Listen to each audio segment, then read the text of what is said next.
शनि देव का सच्चा भक्त बन जाए, दुश्मन भी उसके आगे अपना सिर झुका जाए।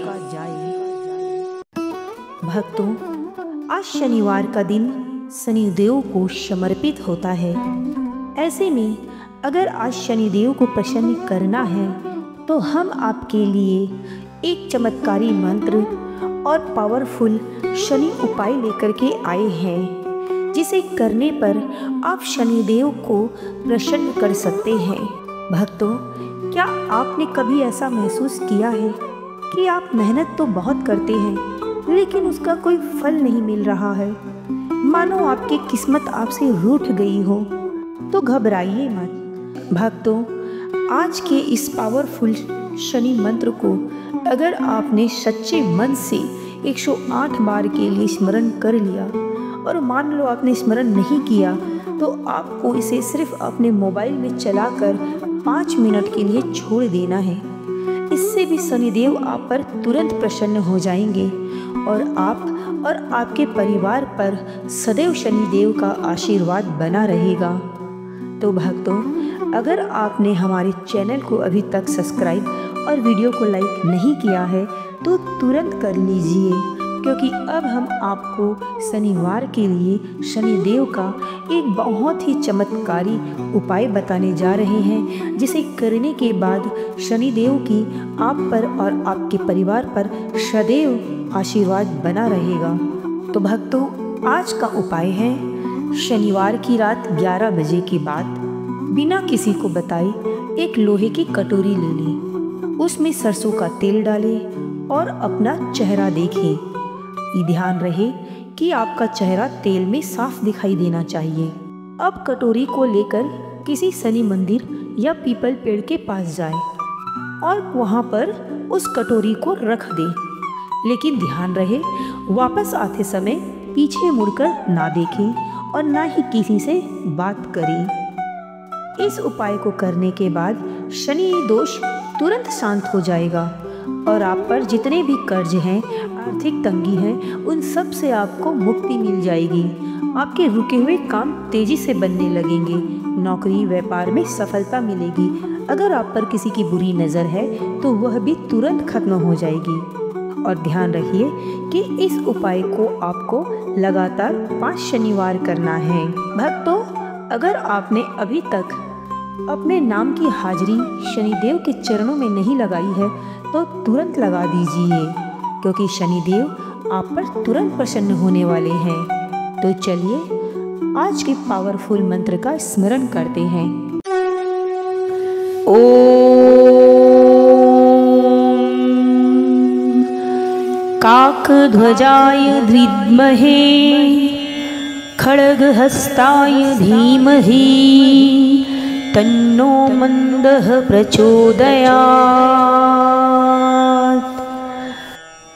ओम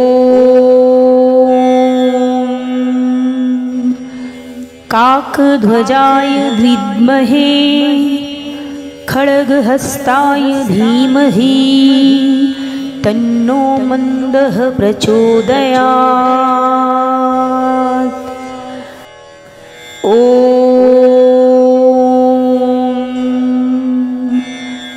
काकध्वजाय विद्महे खड्गहस्ताय धीमहि तन्नो मंदः प्रचोदयात्।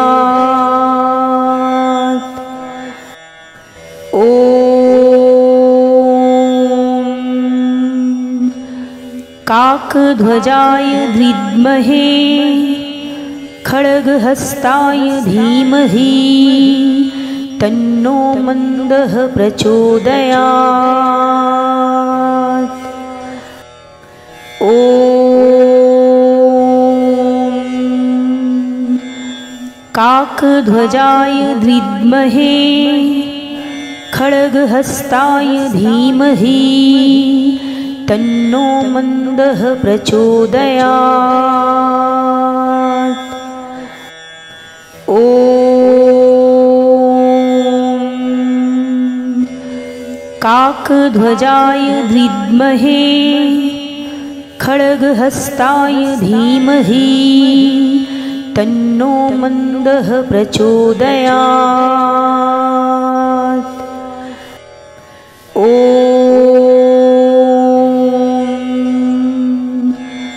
काकध्वजाय विद्महे खड्गहस्ताय धीमहि तन्नो मन्दः प्रचोदयात्। ॐ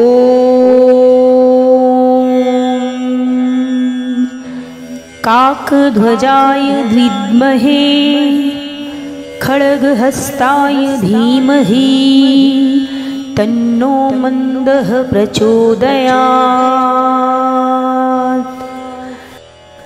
ॐ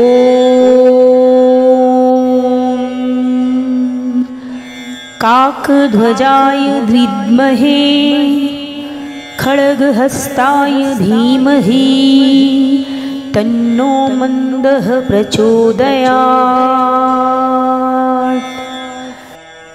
ॐ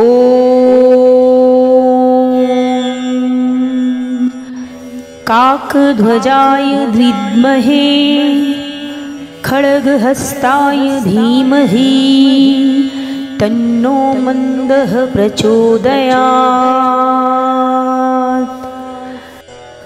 ॐ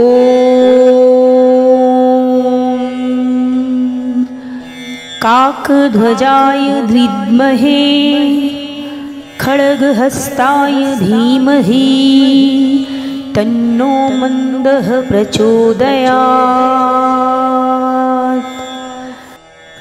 ॐ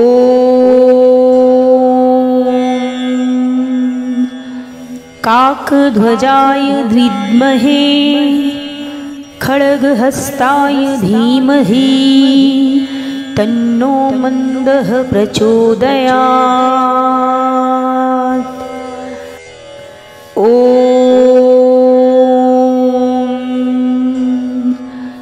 काकध्वजाय विद्महे खड्गहस्ताय धीमहि तन्नो मन्दः प्रचोदयात्। ॐ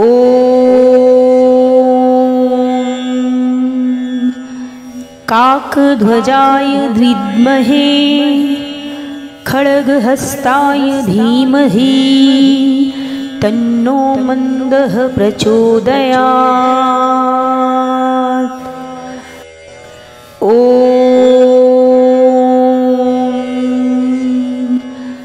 काकध्वजाय विद्महे खड्गहस्ताय धीमहि तन्नो मन्दः प्रचोदयात्। ॐ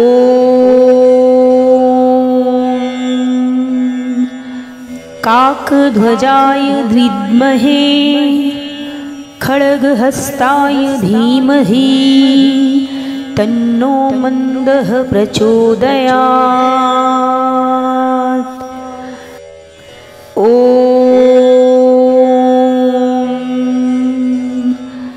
काकध्वजाय विद्महे खड्गहस्ताय धीमहि तन्नो मन्दः प्रचोदयात्। ॐ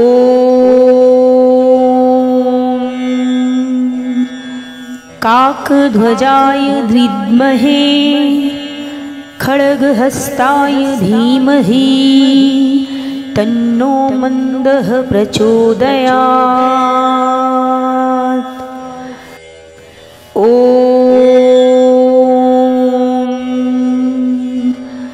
काकध्वजाय विद्महे खड्गहस्ताय धीमहि तन्नो मन्दः प्रचोदयात्। ॐ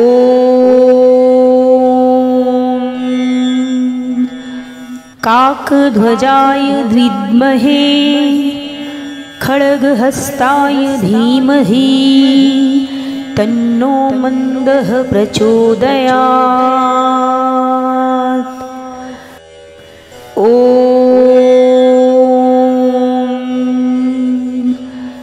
काकध्वजाय विद्महे खड्गहस्ताय धीमहि तन्नो मन्दः प्रचोदयात्। ॐ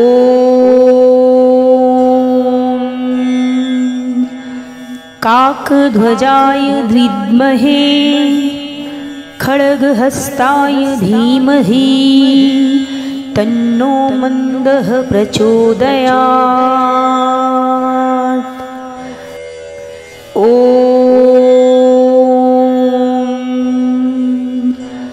काकध्वजाय विद्महे खड्गहस्ताय धीमहि तन्नो मन्दः प्रचोदयात्। ॐ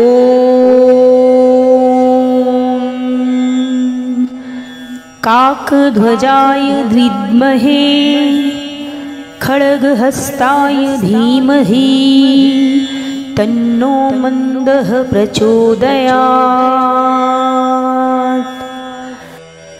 ॐ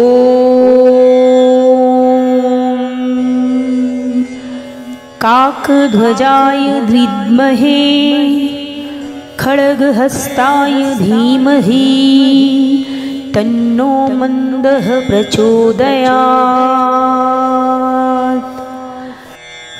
ॐ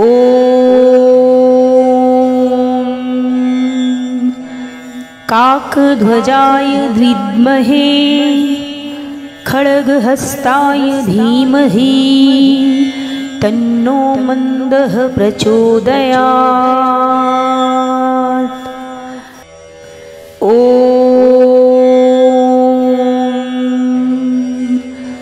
काकध्वजाय विद्महे खड्गहस्ताय धीमहि तन्नो मन्दः प्रचोदयात्। ॐ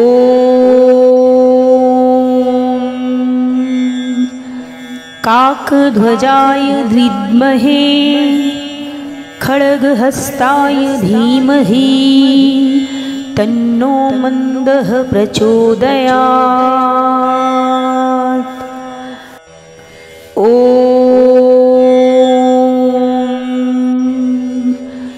काकध्वजाय विद्महे खड्गहस्ताय धीमहि तन्नो मन्दः प्रचोदयात्। ॐ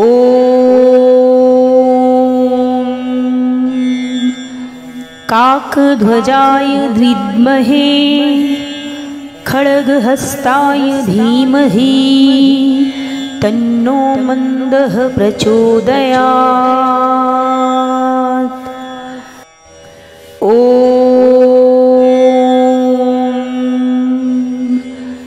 काकध्वजाय विद्महे खड्गहस्ताय धीमहि तन्नो मन्दः प्रचोदयात्। ॐ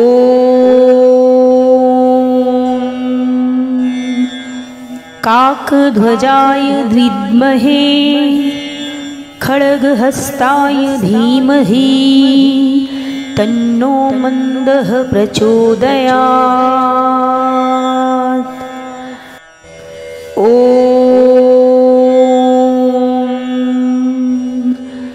काकध्वजाय विद्महे खड्गहस्ताय धीमहि तन्नो मन्दः प्रचोदयात्। ॐ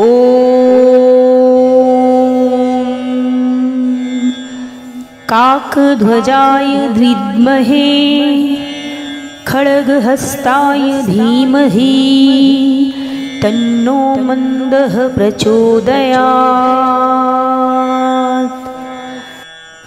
ॐ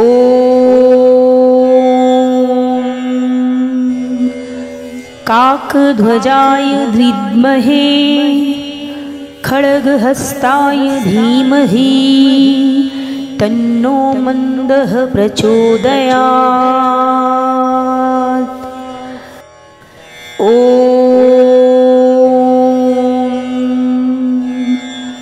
काकध्वजाय विद्महे खड्गहस्ताय धीमहि तन्नो मन्दः प्रचोदयात्। ॐ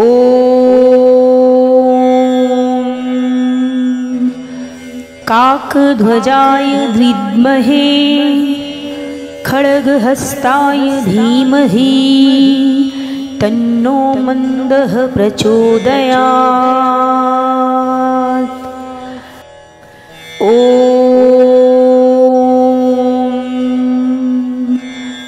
काकध्वजाय विद्महे खड्गहस्ताय धीमहि तन्नो मन्दः प्रचोदयात्। ॐ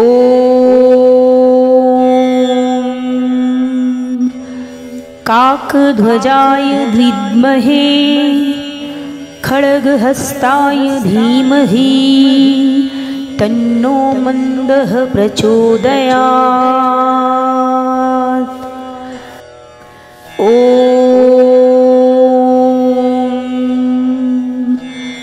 काकध्वजाय विद्महे खड्गहस्ताय धीमहि तन्नो मन्दः प्रचोदयात्।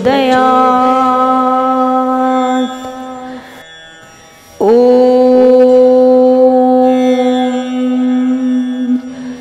काकध्वजाय विद्महे खड्गहस्ताय धीमहि तन्नो मन्दः प्रचोदयात्। ॐ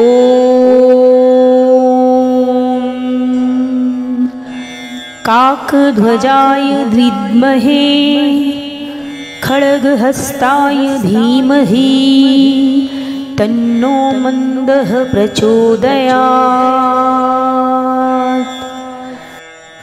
ॐ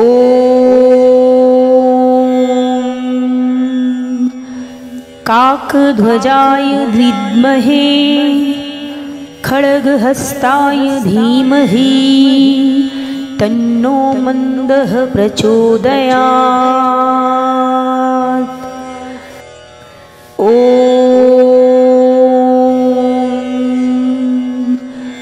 काकध्वजाय विद्महे खड्गहस्ताय धीमहि तन्नो मन्दः प्रचोदयात्। ॐ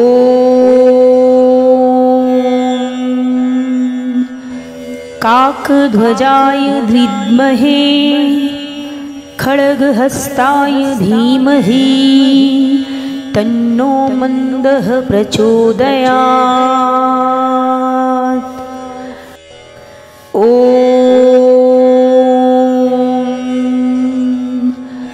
काकध्वजाय विद्महे खड्गहस्ताय धीमहि तन्नो मन्दः प्रचोदयात्। ॐ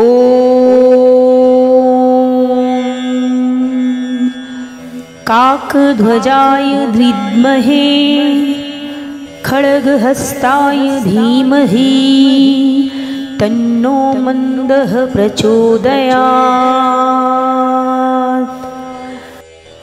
ॐ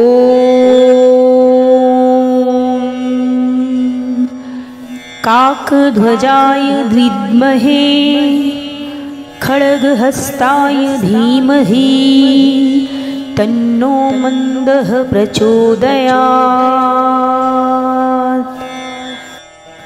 ॐ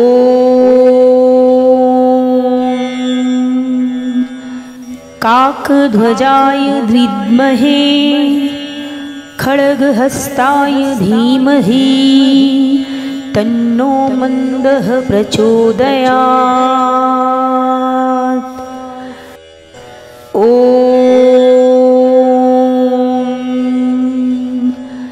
काकध्वजाय विद्महे खड्गहस्ताय धीमहि तन्नो मन्दः प्रचोदयात्। ॐ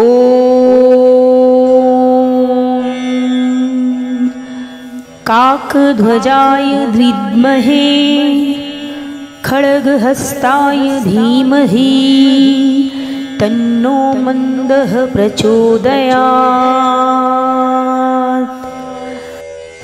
ॐ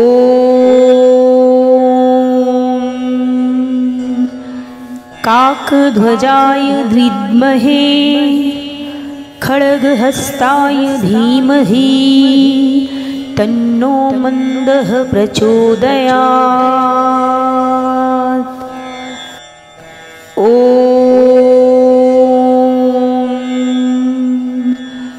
काकध्वजाय विद्महे खड्गहस्ताय धीमहि तन्नो मन्दः प्रचोदयात्। ॐ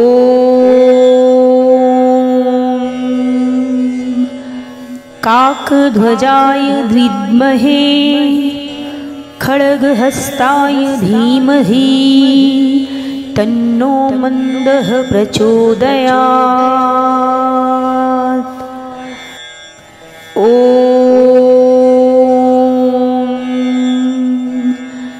काकध्वजाय विद्महे खड्गहस्ताय धीमहि तन्नो मन्दः प्रचोदयात्।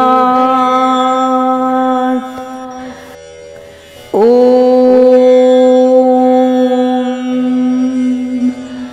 काकध्वजाय विद्महे खड्गहस्ताय धीमहि तन्नो मन्दः प्रचोदयात्।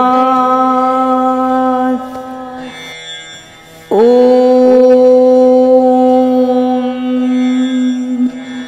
काकध्वजाय विद्महे खड्गहस्ताय धीमहि तन्नो मन्दः प्रचोदयात्। ॐ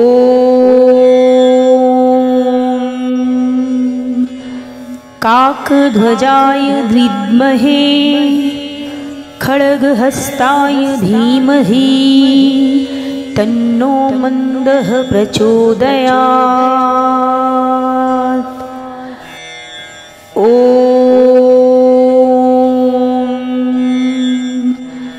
काकध्वजाय विद्महे खड्गहस्ताय धीमहि तन्नो मन्दः प्रचोदयात्। ॐ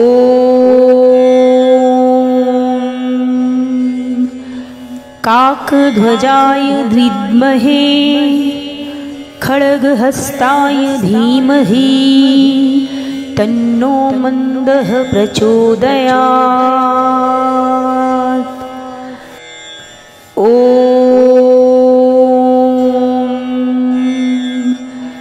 काकध्वजाय विद्महे खड्गहस्ताय धीमहि तन्नो मन्दः प्रचोदयात्। ॐ